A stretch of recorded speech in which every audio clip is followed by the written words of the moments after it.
and gentlemen, it's just great to be back here in Belfast. I was born here, went to Methody, and then went to Oxford, but I keep coming back here because this is special. And I'm talking about C.S. Lewis. Why am I talking about C.S. Lewis? Well, let me tell you. First of all, he is interesting. Secondly, he is accessible. And thirdly, he is useful. And how many theologians can you say that about? So I think that's a very good starting point. But of course, here is Lewis's USP as far as you're concerned. He is Irish. He is explicitly Irish. He kept coming back here for his holidays, throughout his life. And you probably all know his description of heaven. When asked how he pictured heaven, he said, well, you take the city of Oxford and you put it down in the middle of County Down, and that's heaven. So I think that is an Irishman speaking. And I think, as you launch this Belfast School of Theology, in many ways, Lewis might be a helpful reference point to give you an authentic Irish voice in theology, which is relevant for preaching, for apologetics, for spirituality. And so this morning, I'm going to talk about Lewis to give you an idea of his depth, his range, his interest. And perhaps that also makes me helpful in thinking about the kind of theology we need to energize the church, to sustain personal faith, and to keep us all going and growing in the Christian faith. So I'm going to begin by talking about Lewis and just setting the scene for him, because you all know this, but the important point, I think, is to begin by saying that Lewis really was a very aggressive atheist as a younger man. He was very clear why he was an atheist. And went up to Oxford University. He won a scholarship there to University College. His academic studies were interrupted by World War I, and that, I think, is something very important. Lewis was wounded in the British Army. He fought and had to be brought back home. And I want to show you this picture. This is Lewis in May of 1917. Lewis is on the back row, far right-hand side. We haven't got a picture. And could we have this picture up, please? Because it's actually really quite a nice picture. While they're working on this, I'm going to describe this picture. It's going to appear on the screen. And it shows a group of people in May 1917. And one of them is C.S. Lewis. And C.S. Lewis is standing on the back row. The point I'm going to make is this. When that picture appears on the screen, you'll see a man standing there looking at you. And the question I'm going to ask you is, what is going through his mind? Would this man have known that he was going to be one of the greatest apologists for the Christian faith? No. At that time, he was an atheist. And his key question was, am I going to survive the war? Because in 1 month's time, I'm going to be going into military training and will then be posted to serve in the British Army. So one of the points I want to make very simply is that this picture, when you get to see it, it's quite a nice picture. I'm just kind of building this up. This is actually a testimony to God's grace. Because you'll be looking at a man, an atheist, who God, in strange and wonderful ways, moved on to become the greatest apologist, I think, the Christian church has had in recent years. Well, we'll come back to that when the time is right.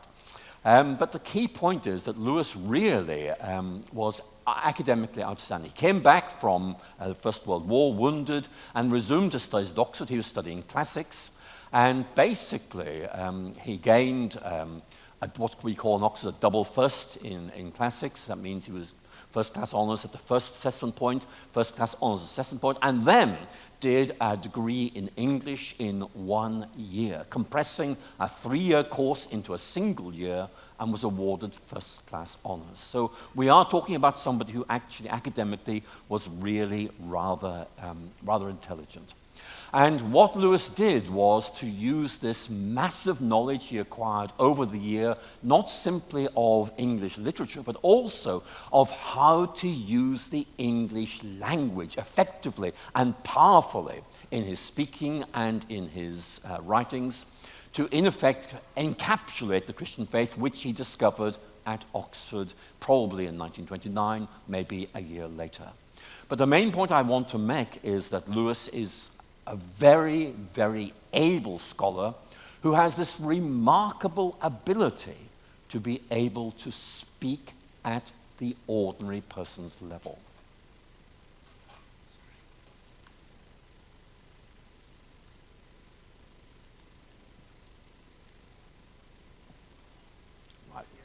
Right, let's see if we can get this picture back.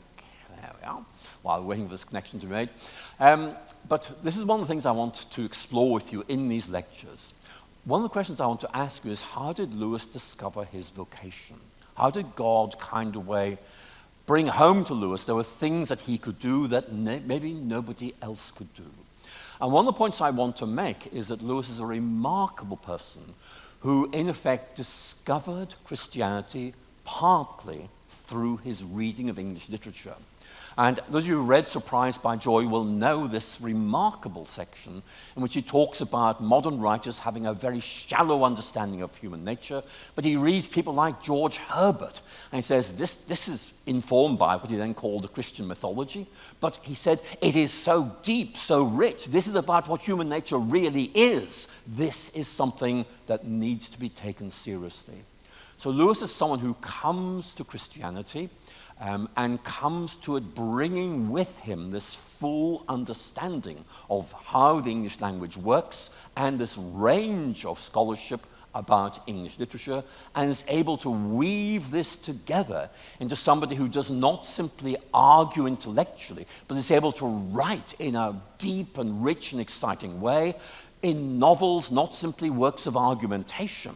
And that, I think, is something that's really distinct about Lewis and really important. So moving on from there, Lewis basically was an atheist until the late 1920s. And it's very helpful to ask what in effect made him become an atheist, and how did he move ahead? And Lewis had three main reasons for being an atheist at this time. First of all, Lewis was quite clear. Science has made religious belief irrelevant. You know, that one's still around. But Lewis would discover that actually it wasn't that simple at all. And secondly, he had read Sigmund Freud, and religion, as far as Lewis was concerned, was a human invention, a wish fulfillment. You believe in God because you are inadequate. You believe in God because you need to, not because it's right. And then Lewis began to realize that maybe his own atheism was also a kind of wish fulfillment. Maybe he was an atheist because he wanted to be independent. He didn't want to be accountable to anyone or anything. Again, if you read Surprised by Joy, note the many references to God as an interferer. God, for Lewis, he wanted to be his own master. God was not going to come into it. And then finally, Lewis argued that the First World War simply made it impossible to believe in God because of the suffering and devastation it caused. And again, that feeling is still around. We look at the trouble spots in the world, and we do wonder, why on earth are these here? How does Christianity cope with this? So the point I want to make is that Lewis, in effect, came to faith having these three big questions and was able to find answers to all of them, which he's passed on. But what's most interesting of all, I think, is this. If you look at Lewis as he writes during the 1920s, he writes to his friends regularly, so we've got a good idea what he's talking about. The theme that begins to emerge is Lewis is saying, well, you know, maybe atheism is right, but it is terribly dull. You know, there's no excitement about it. And there's this feeling, you know, this wondering, is there something else? Is there something better which might be important? And Lewis was very, very clear there were problems with his early ways of thinking about atheism. For example, here's a quote from Surprised by Joy. He's talking about this whole question of, you know, God can't be there because there is suffering in the world. Listen to this. My argument against God was that the universe seemed so cruel and unjust. But how had I got this idea of just and unjust? A man does not call a line crooked unless he has some idea of a straight line. So what was I comparing this universe with when I called it unjust? Now, it's a fascinating point, because what Lewis is saying is, where do I get this idea of what the universe ought to be like? before looking at this world and saying it's not like that at all. And again, as you will know, one of Lewis's key ideas is that God implants within us a vision of the way things ought to be, the way things are going to be, and invites us to use that as a realization of there is work that needs to be done and we're involved in it, but also this fundamental theme that, in effect, our sense of yearning for something that really satisfies is actually an indicator that we are made to relate to God, and nothing that is created or finite is ever really going to be able to satisfy us. Or again, Lewis, again writing in Surprised by Joy, talks about the limits of rationalism. In other words, that what we can be rationally secure about is existentially inadequate. We need something bigger than reason on its own is able to offer. And there's a very famous quote from Surprised by Joy. Again, many of you will know this. He's talking about what he calls the bifurcation of his mind, the realization that there's something there that he is missing because of his atheism, because of his then emphasis on rationalism. Listen to this. On the one hand, a many-islanded sea of poetry and myth. On the other, a glib and shallow rationalism. Nearly all that I believed to be imaginary. Nearly all that I loved, I believed to be imaginary. Nearly all that I believed to be real, I thought grim and meaningless. So again, Lewis is saying, look, we need more than reason is able to deliver. There is more to life than reason is able to capture. And this is a line of thought that really pushed Lewis along on his journey towards faith. And as many of you know, Lewis had many stimuli, many people who helped him along that road. I think many people who come to faith will point to individuals who helped them, say he helped, she helped. And of course, in Lewis's case, J.R.R. Tolkien was a very significant influence. Tolkien was the one who really helped Lewis to see that Christianity fundamentally told a story that captured our imagination and at the same time delivered rational truth in a glorious way, which went far beyond what human reason was able to discover by itself. So there are people who helped Lewis. I'll be talking about some of them along the way. Well, I'm going to talk about three themes that I think are really helpful in relation to Lewis, which I think are important to us in the personal faith, but also in relation to how we are able to communicate to the culture around us about what Christianity is all about. And that does need to be done, because I think that people beyond the churches these days don't really understand what Christianity is. And we have to find people who are able to help us explain. And Lewis, I think, is one of these. The three themes I'm going to talk about are, first of all, Christianity is offering a big picture of life. Secondly, there's very important emphasis in Lewis on the role of stories. I'll talk about that in all of my lectures today. And then the interplay of imagination and reason. And all of these are interesting and relevant. And what I want to do is look at this theme of Lewis talking about Christianity as offering a big picture of life. I was an atheist myself while I was here in Ireland. I basically, for reasons quite similar to what Lewis mentioned, I had one more reason, which was I got caught up in the late 1960s in the kind of student interest in Marxism, which I got involved in. And it seemed to me Marxism gave me added intellectual robustness for my atheism. When I went to Oxford, I began to realize that things were a bit more complicated than I had realized. And again, people talked to me about what they believed, and I began to realize I was missing something and converted to Christianity with unanswered questions.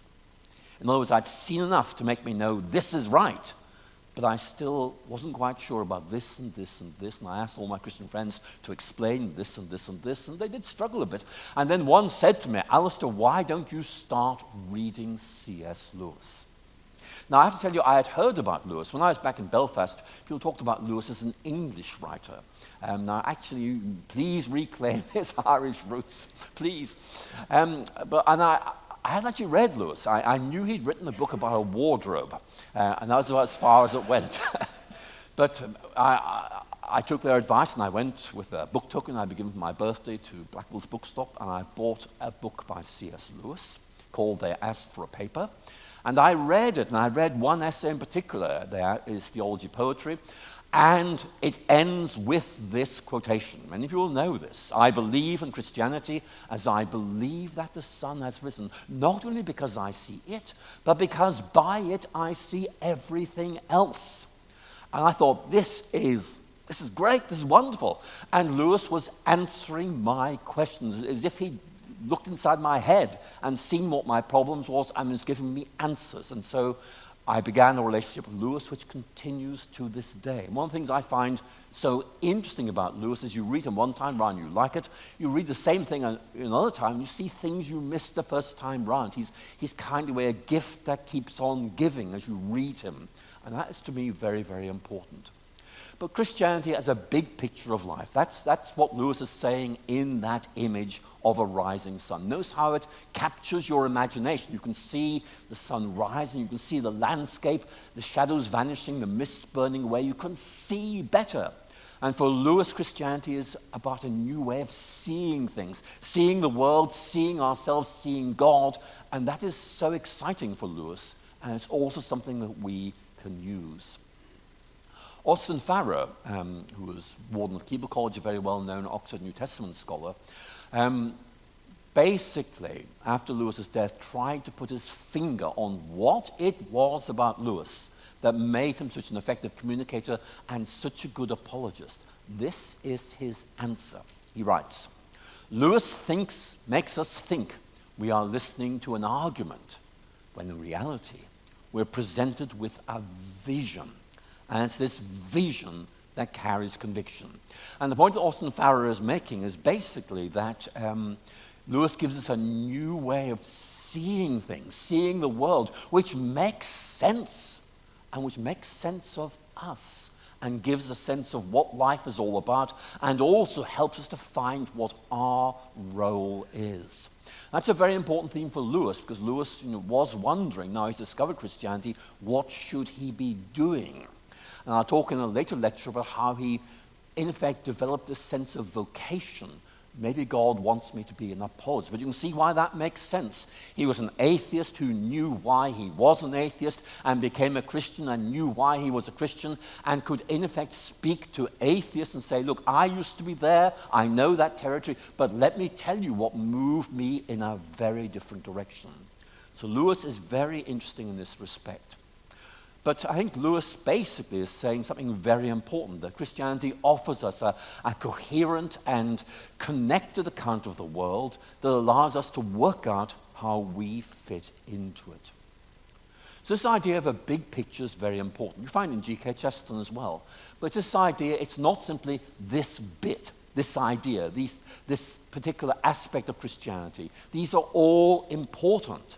But for Lewis, the really important thing is that you take these together and you see this bigger picture, which means that there is a coherence to the world. You might think of Colossians 1:17, which talks about all things holding together in Christ. And that is very, very important for Lewis. Lewis is saying that even though the world may seem incoherent, may seem at times incomprehensible, there is something behind it which really is there, which helps us to be reassured there is this bigger picture and that we fit into this. But the second point about Lewis I want to talk about is the role of stories. Because Lewis, in effect, if you read Mere Christianity, you'll see there's some very able arguments for the existence of God. Very well presented, I have to say. But really, Lewis's preference is to tell stories. When Lewis wants to answer a question, his natural modality is to tell a story. And I think it's really very interesting. And again, it does rest partly on his relationship with J.R.R. Tolkien, which began in 1927, really, when they began to meet to talk about projects they had.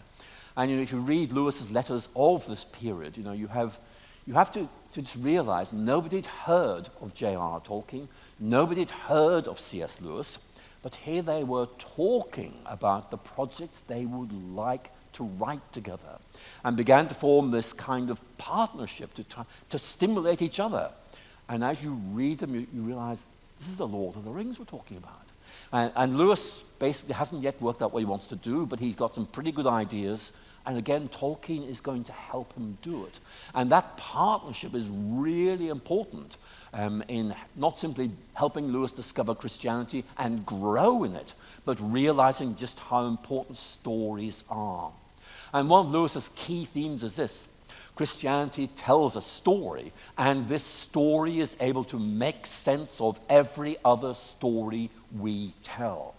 And it's a very important idea because stories appeal to the imagination, but they also convey information. And again, as you read the Chronicles of Narnia, you may think about this. Actually, what Lewis is doing is drawing us into this world and making us enter into it and beginning to think, actually, this is quite interesting, isn't it? This makes sense. And what Lewis is doing is, in effect, drawing us into a story and helping us to see that the story makes sense, that it's able to really engage with some of the deepest questions that we are asking. Now, to me, that is really very important. Lewis has this remarkable ability to be able to answer people's deep questions at a level that is accessible and in ways that really connect up with the deep questions people are asking. About 10 years ago, I had to go to Lithuania to talk to the Lithuanian parliament about how to teach science and religion in schools. The local university heard I was coming, so I ended up giving 2 talks, one to the parliament, one to the University of Vilnius. And on the day I arrived, the organizer of the trip said to me, look, would you mind giving a 3rd lecture? We've got a lot of pressure on people who want you to talk about C.S. Lewis. We're not quite sure why, but they've hired the cathedral, and they want you to go and talk about why you think C.S. Lewis is so interesting. And we'll provide a translator. And it was quite difficult because I hadn't planned this, so in effect I would speak a sentence, the translator would translate the sentence, so it was very much ad hoc. The cathedral was packed with people, and most of them were elderly people, and they were crying as I talked about C.S. Lewis. So afterwards, I went to my translator and said, what's going on here? Go and talk to them and find out why A, there's so many people here, and B, why they are crying. And so the translator came back to me after quite a long time, because he spent a long time talking to people, and said, what these people found in C.S. Lewis was this. During the Soviet occupation of Lithuania, in effect, Christianity was more or less forced underground. And what kept these people going during that time was reading pirated Russian translations of Lewis's Mere Christianity. And this kept them going. And because I had been talking about Mere Christianity without knowing this background, I had connected with their sense of, the difficult time they'd been through and how Lewis had sustained them during it. So again, you can just see there's something about this man that really is able to connect with people at a very deep level indeed. But of course, the most famous example is the Chronicles of Narnia. And if you think about this, what is actually going on in the Chronicles of Narnia? What Lewis is trying to do is to get us used to the idea that stories shape our perception of reality. And the question we have to confront is, which is the best story, which is the right story, and realize that there are competing stories in our culture, and we're going to need to have to find the best one, and then be able to use that to engage, to critique the alternative stories that are there. So, I want you to imagine the children entering Narnia. And they go in, and they talk to different people, and the key point is they hear different stories about what Narnia is all about, who it belongs to, what their role is. Is Narnia really the realm of the White Witch, who is rightly the ruler of this place, or is it actually the realm of this mysterious figure Aslan, who isn't here at the moment, but one day is coming back, and when he comes back, everything is going to change? And the children realize these can't both be right. And so they have to make a decision, which is the better story, which one makes more sense of what they observe, and if it is right, if they step into that story, what difference does it make to them? And one of the points that Lewis is trying to make, I think it's a very important point, and it's this, is that it's not enough to say this is the right story, right? We just leave it there. No, no, no. If a story is right, you step into it and become part of it, and you act out this story. And the point that Lewis is trying to make is that there are a lot of Christians who have very intellectual understandings of what Christianity is. I believe this and this and this is true, but they don't allow this to shape their engagement with reality. It doesn't become a real thing for them. It's just a set of ideas. One of the points that Lewis is trying to make is that it's really important to live something out. So I want you just to think about this. It's all about stories and personal significance. And one of the points that Lewis makes particularly well, I think, in The Lion, the Witch, and the Wardrobe, but you'll find this theme at lots of points in his writings, is that our own stories, we never lose our own stories. There's always our story, which is about me and not somebody else. But by stepping into a bigger story and becoming part of it, in effect, we discover a new meaning, a new significance, and a new, if you like, status. You know, we realize we're part of something bigger, and this, in effect, gives us a sense of stability, identity, and security. And what Lewis is trying to say in relating how the children step into the bigger story of Narnia and actually become part of advancing that story is that Christianity is not simply about believing certain things to be true. It's about living out this story and helping that story to move along. Now, I'm kind of emphasizing this point quite a lot, and the reason I'm doing this is because certainly in England, and I suspect here in Northern Ireland as well, we have a lot of Christians who in effect believe things, which is great, but it kind of doesn't impact on their sense of who they are. It doesn't really go down to the deep existential levels. And many of you will be aware of the psychological literature, which is very rigorously empirical, which makes the point that really when you sense you are part of something bigger, that really helps you with a sense of flourishing. It helps you feel you matter. It's all to do with identity. It's all to do with, in effect, flourishing. And Lewis has understood this and is trying to bring out the importance, not simply of recognizing Christianity as a story, but living this story out. It's something we enact. We can, in effect, show Christianity not simply by talking about, but by the way in which we live it out. And again, I will, looking back at my own youth actually, I do remember certain of my friends who were Christians. And I felt their ways of thinking were deeply flawed, but I admired the quality of their life because they clearly had found something which I did not have, which in effect made them quite noble people. So I think that's an important point to make, and Lewis makes that. I think it's a very important point. A third point, I think this is really interesting, is that stories actually are extremely helpful in understanding what might be otherwise abstract theological ideas. There'll be distinguished preachers in this audience, and you all know how important stories are. What Lewis is saying is a story is not simply something you use to ornament an otherwise dull sermon.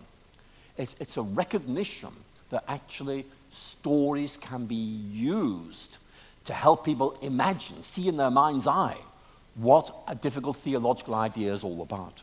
And so, just to give you one example, let's look at The Voyage of the Dawn Treader, which in my view is one of the most Irish of Lewis's Chronicles of Narnia. It seems to me to be very similar to the kind of Irish narratives of voyages of discovery, but anyway, if you think about this, Eustace Scrubb is a very greedy person. And what Lewis is trying to explain to his audience is that when you're a sinful person, you find yourself captured by this, and you can't break free from it. It's Romans 7, the good I want to do, I just can't do it. And the bad things I don't want to do, I end up doing them. Ugh, what do I do? And Lewis tells the story of the dragoning of Eustace Scrubb. Using a Norse myth of Fafnir the dragon, his key point is that Eustace, because he is greedy, actually becomes a greedy thing. He becomes a dragon, and Eustace does not like this at all and tries to scratch off the dragon scales, but he realizes he can't do it. He is trapped, and there's no one who can set him free until Aslan appears on the scene, and he alone can rip off the dragon skin, plunges Eustace into this deep well from which he emerges restored to his former self. Now, you could add many, many other stories that Lewis tells or images that he uses. What Lewis is trying to do is take a difficult theological concept, namely sin, and trying to convey the fact that we are trapped and unable to break free from its power, its lure, its dominion. Somebody else has to do it. And once that is done, then we can begin to get things sorted out. And it just seems to me that actually Lewis is saying to us, stories are actually really helpful as ways of explaining difficult theological ideas. So in many ways, what I'm doing is moving on now to the whole question of how we articulate, how we explain theology. Because that, in my view, is one of the most difficult things that we're called to do. I'm a theological educationist, and I take great pleasure in doing that, but I'm also intensely aware of the limits of this.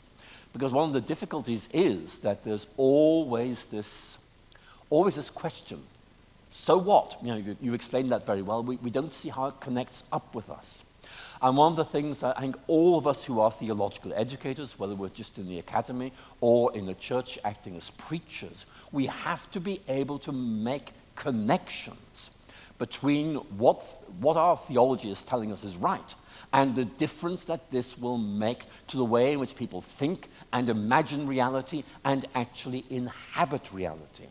And in my view, that's something we aren't doing as well as we could. Because certainly in my conversations with Christians who have left the faith and then come back to the faith, is that very often what brings them back is discovering the implications of ideas they already thought were okay, but hadn't really been encouraged to explore.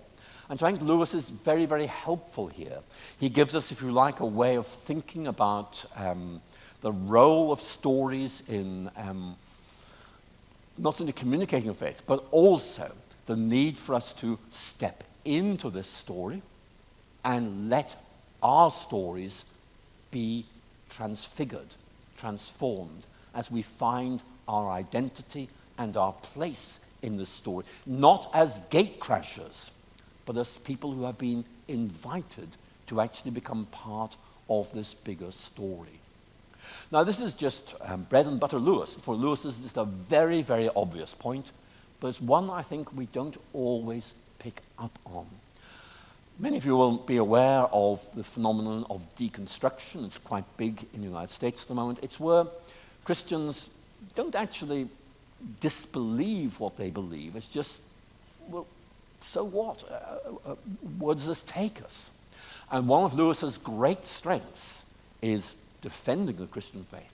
But in my view, as I get older, one of his greatest strengths is quite simply saying, and here is the difference that it makes. Here is the difference it makes to the way you see the world. Here's the way it makes you think about your self-understanding, who you are, why you matter, where your true identity resides. And Lewis is very, very strong on those. And those, I think, are things that are really important. Lewis, in his very interesting sermon, The Weight of Glory, preached in Oxford in 1940, says that Christians need, and I quote, to tell a better story. If I can put this, to out-narrate the dominant narratives of our culture. And in effect, to be willing to say, well, that's your story. I've heard it. I'm very glad that you've told me what your story is, but can I tell you a different story, which may let you see things in a different way? I think that is something we do need to come back to. The third point is the interaction of the imagination and reason. And Lewis is a very effective apologist. And if you read, for example, Mere Christianity, you will see many traditional arguments for the existence of God reworked in a very accessible way.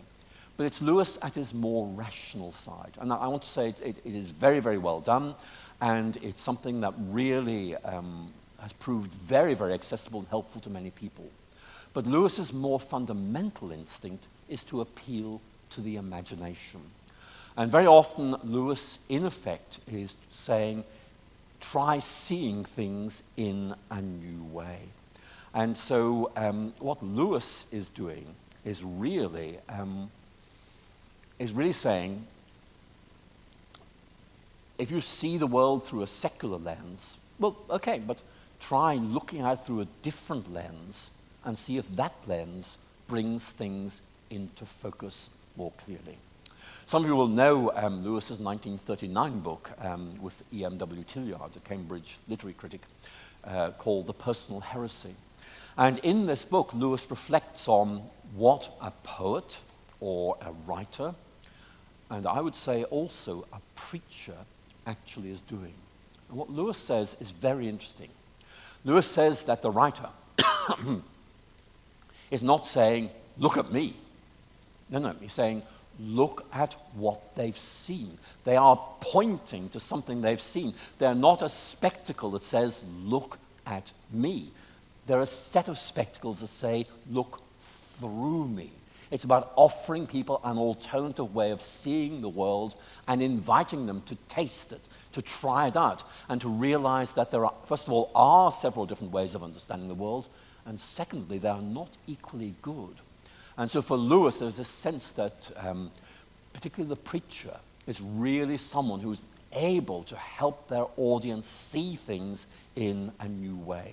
And that's one of the reasons why Lewis is so adamant we need to read spiritual writers of the past and in effect allow them to enrich us by helping us to see what they have seen and ask, A, do we think that's really important? And B, is this something we can discover for ourselves? This is a quote from his Experiment and Criticism, a late book, in which Lewis is talking about the importance of looking through other people's eyes. My own eyes, he writes, are not enough for me. I will see through the eyes of others. Literary experience heals the wound without undermining the privilege of individuality. Let me just pause there. Lewis is saying we stay who we are, but by being able to see the world through other people's eyes, we're enriched. We're given new ways of thinking that we may choose to make our own. And in doing so, we still stay who we are, and yet we change because we've been transformed by what other people have seen. That is a brilliant model of what preaching is all about. In reading great literature, I become 1,000 men and yet remain myself. Like the night sky in the Greek poem, I see with a myriad eyes, but it is still I who see. Here, as in worship, in love, in moral action and knowing, I transcend myself, and yet I'm never more myself than when I do. In other words, he's saying to you, and again, this is a very good thing to think about for all of you involved in theological education, that your role is to help people see things they haven't yet seen, but which may become transformative for them. Enable them to see through the eyes of others. Maybe C.S. Lewis, maybe Martin Luther, maybe John Calvin, maybe the list goes on and on and on. But the key point is you are introducing people to these people who may become the foundations of their thinking, but also give them this new way, this deeper way, this richer way of seeing things. And in many ways, that's what theological education is so good at doing, to give people not simply this added depth, but also this added breadth as they begin to realize how these people can help them and also how through their preaching and their ministries, they can help other people discover these people and so enrich them. Ladies and gentlemen, I'm running out of time. I'm afraid that I'm going to have to wrap up very soon. My key point in this talk has really been to say that Lewis brings together a number of skills which I think are communicable, are transferable, and which I think are admirable for a school of theology. I'm not forcing this on you, I'm just saying Lewis kind of opens up some very interesting possibilities which can be enormously helpful in theological education. As I look back on my own long career as a theological educationist, what I have found is that although I do discover new voices which really help me in many ways. Marilyn Robinson, for example, I find very interesting, very unusual combination of someone who is clearly immersed in Reformed theology and writes very well and knows about literature, makes some amazing connections. But I keep finding that some of the people who I discovered when I was younger remain relevant.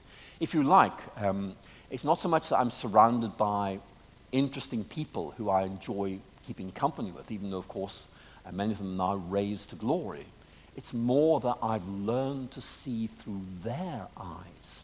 And by doing so, I've actually raised myself up. I've actually enriched my vision. Not because I'm any good, but because I've borrowed the skills of many, many others. And you know, in many ways, that's what the Christian church is all about. There is a richness and a depth in those who are with us now and those who have lived the life of faith and talked about and written about before us. And Lewis, I think, helps give us a model for how we can bring these together, not just in our own personal lives, but also in how we teach about the faith. Not somebody to be learned, but rather somebody to be explored, because they may well open up new ways of seeing things, new ways of thinking, which may help us, but also the people that we're ministering to. Ladies and gentlemen, I could speak for much longer, but I think I'm going to suggest you direct the conversation for the next 10 minutes. So our principal has very kindly agreed to field the questions, but I'm going to answer them. Or try to answer them.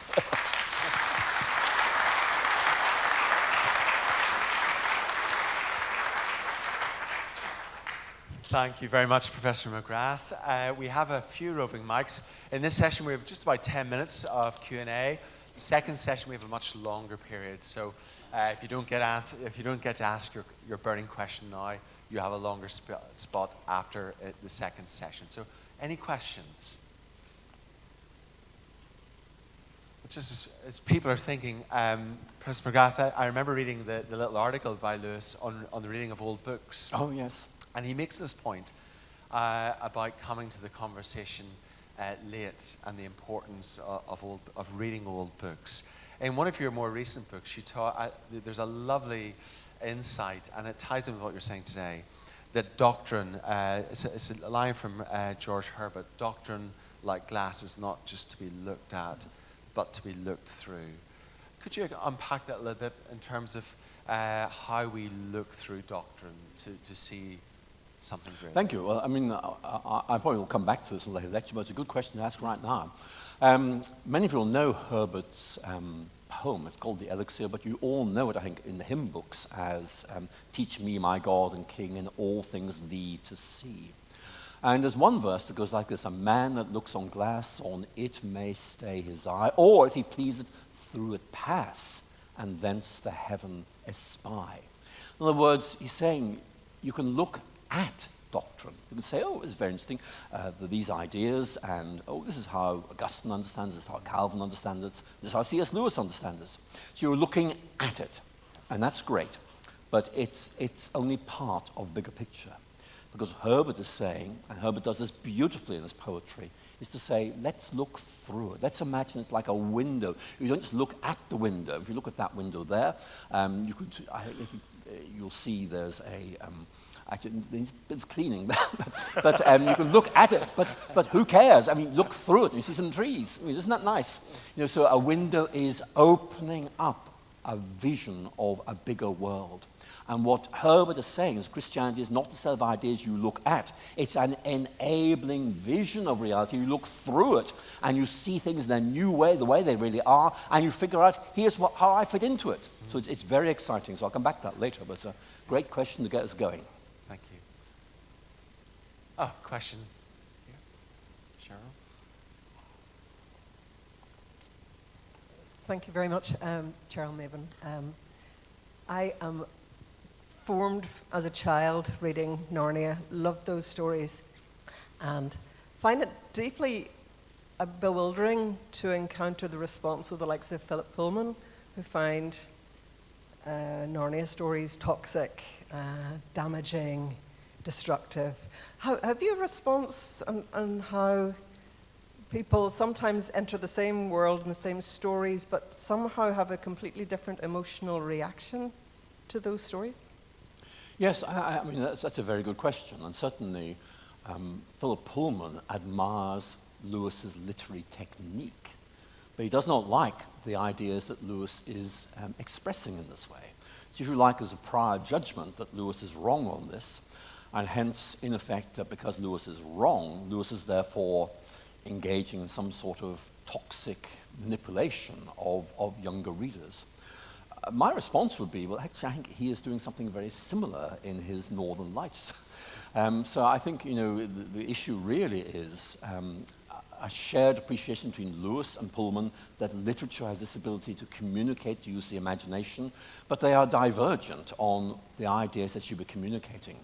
And I think that Pullman's judgment on Lewis is a little bit harsh, I have to say. But I think that, if you like, it's a critique which actually reveals more than I think perhaps Philip Pullman intended, because it brings out how influential Lewis has been in helping us to realize the importance of stories and the imagination, and Lewis's bewilderment, I think, that more Christian writers aren't doing this. I mean, happily, things have moved on a bit since Lewis's time. I'll talk about this more in a later lecture, but I think that there's a need really to try and explore this point. Pascal makes the point, the way to make somebody want to become a Christian is not to talk to them about what Christianity is, but to make them wish it were true. And when they get interested and say, well, tell me more about some of the objections I might have. But Pascal's point is creating a desire or an interest is really the key point. And Lewis does that very, very well through his stories in particular, because very often I've talked to teenagers, actually, who say, well, I read that. I'm just getting at, I just wish it was like that. And I'd say, well, I'm so glad you said that, because, because Lewis does talk about this as well. Thank you. Maureen? Can you help us understand, thank you for your talk and the lucidity of it. Can you help us to understand how we understand imagination in a world where individualism is so very rampant? Well, I think you're right to say individual is rampant. And one of the problems we're facing is that people will say, well, my story is right and your story is wrong. This is, if you like, there's a relocation of authority to the individual. And I find that a little bit toxic. I mean, one of the things I've always valued about classical education is you're exposed to alternative perspectives and you're asked how you would respond to them. And if you can't respond to them, then you have some problems. But it's all part of growing up and becoming a reflectful person. So I think in relation to the imagination, I think that the imagination is not really about what is right or what is wrong. I think we need to make clear the imagination is about a captivating picture, a picture which might be a pure invention or might be the way things really are. I'm not sure which, but something that really draws you. And that is why I think the imagination is so important. We talk about capturing the imagination, or if you want to use Wittgenstein's very famous phrase, we were held captive by a picture, by a Bild. It's all about something which is so powerful that really it captivates us. And Wittgenstein's point is that very often we find that we can't break free from a picture we have encountered. And Wittgenstein's point is that in that case what you need to do is look at some other pictures. It's like being in a picture gallery. There's this way, and then, there are all these other ones as well. Let's try them out as well. And so what Lewis is doing is something, he doesn't mention Wittgenstein at all, why should he? But it's a very similar kind of approach. Let's try out these different ways of looking at things and see which of them actually has the best evidential basis, which makes most sense of things. And above all, what about its existential payload? What does it say about meaning, about significance? And so Lewis, I think, is in effect giving us a way of engaging this basic human instinct that the imagination is really important, but actually use it in a profoundly Christian way. So Lewis, I think, it recognizes the danger of extreme subjectivity here, but it's a way in. And it's a way in that we can learn to use. And I think that's why it's so important. Thank you. Is that a final question for this session? Thank you. Thanks, Professor McGrath. There's been a number of public figures recently who have sort of moved towards Christianity to some degree or another. I'm thinking of Ayaan Hirsi Ali, Somalian Muslim, then atheist, now Christian. I'm thinking of Tom Holland, the historian, not Spider-Man. I'm thinking of, I suppose to a lesser extent, maybe Jordan Peterson, who seem to be enraptured in some way by the Christian story. I suspect maybe for its usefulness, perhaps. And I just wonder what you think, as well as what C.S. Lewis might think, of folks like that who are moving in that direction. Do you consider them allies? Do you consider them any caution or danger? What's your thoughts on that? Well, my thoughts are that anyone who, in effect, is moving towards faith or is interested in faith is potentially not necessarily an ally, but actually somebody useful in terms of explaining to people what it is about Christianity that draws people, even if they don't all come into it. What is it that is, in effect, piquing their interest? And certainly, in the case of Jordan Peterson, one of the things that comes out very clearly in Peterson's writing is the whole question of how you cope with suffering. Because Peterson's just saying, look, it's there, it's a reality. How do we actually deal with this? And his point is that although he, as you hinted, he isn't quite sure about Christianity, he's absolutely clear that Christianity takes us with the utmost seriousness and gives us a way of dealing with it. And one of the points Peterson makes, I agree with him on this, is that with suffering, there are two approaches. One is to say, how do we understand this? The other is, how do we learn to live with this and flourish in a world in which suffering seems to be the norm? And actually, very often, Christians tend to focus on the theoretical bit. Whereas actually, you read the New Testament, it's the practical bit that really is standing out. That actually, suffering is a means of growing and becoming more Christ-like. So I think that there are things there. But the take-home message I suggest I leave with you is simply, these people have found something about Christianity that's able to penetrate a secular culture. And we need to be grateful for that and ask how we can, in effect, work out how to build bridges to these, or try and use what they have found as a way of helping others to find it and try to bring them closer to faith by doing so. So I think these are very useful people. I don't agree with all of them, as I think will be very clear, but I think they are important people to point to and say, look, they've seen something, and then I would use that as an opportunity to talk about what I find in Christianity and try to make the final points of connection that those writers you've mentioned don't actually make. Thank you. Thank you, Professor McGrath. Thank you.